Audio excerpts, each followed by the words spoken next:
Cuaca yang sering berubah-ubah, bahkan tidak sesuai dengan perakiraan cuaca dari BMKG dan dua aplikasi cuaca yang dipantau Wali Kota Makassar. Karena itu warga Kota Makassar diimbau agar tetap waspada, khususnya jika terjadi hujan lebat yang mengakibatkan banjir.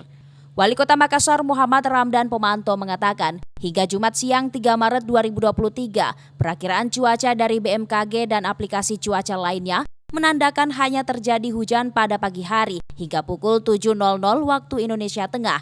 Sementara itu intensitas hujan juga cukup ringan, berbeda dengan beberapa wilayah lainnya seperti Jawa yang mengalami hujan dengan intensitas tinggi.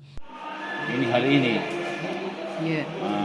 saya melihat jadi karena bisa berubah tiba-tiba, berarti jam 7 besok yang sempat hujan 1 jam samanya, kira-kira begitu. Jam 7 tadi pagi kan hujan, ini tidak hujan lagi. Nah besok tomorrow.